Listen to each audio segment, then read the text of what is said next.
Nous voilà au deuxième jour du calendrier de l'Avent dans un petit village d'Italie pour vous parler d'un fromage qui ressemble un peu à celui d'hier, qui s'appelle Robiola.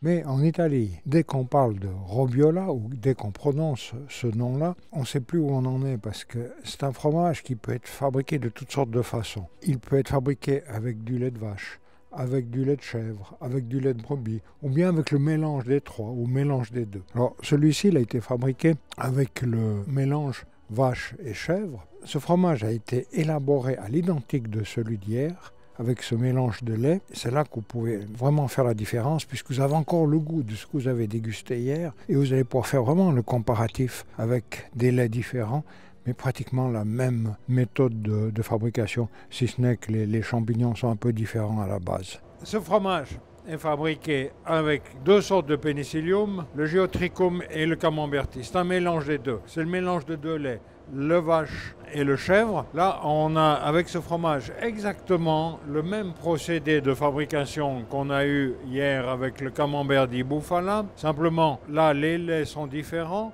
La forme est différente. On a un fromage qui est carré. Ces fromages, au lieu d'être salés à la main, ils sont trempés quelques heures dans le bain de sel, après égoutter, et après il commence le raffinage. Ce procédé du bain de sel, il est assez exceptionnel parce que c'est d'habitude, quand on a un petit fromage comme ça, c'est salé à la main. Vous voyez les fromages, ceux-là, ils viennent de sortir du bain de sel. Ceux-ci sont passés quelques jours en cave. Et vous voyez que le champignon, il se développe gentiment.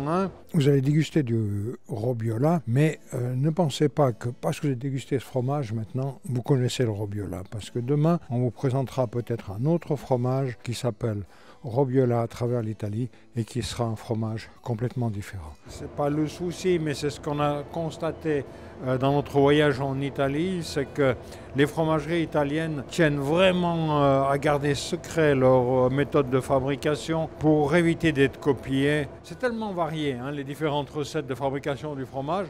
Eux ont la leur et ils veulent la garder précieusement. Donc, place à la dégustation. On va s'arrêter, Michel, pour déguster, parce que je sais que tu es toujours là quand il faut déguster de bonnes choses. Il est presque coulant. On sent bien la chèvre. Côté piquant de la chèvre. Moins de douceur. Ouais. Belle expérience aussi. Et je suis content vraiment de faire suivre ces deux fromages. Comme ça, vous pouvez faire vraiment une dégustation comparative. Donne-moi Rimbaud. On ne va pas abuser. La crainte que j'ai, Michel, au rythme où on va se retrouver à la fin du calendrier avec chacun 10 kilos de plus. Non, ça ne fait pas grossir. Non. Tu crois que ça ne fait pas grossir? Alors, continue à manger du fromage et à demain.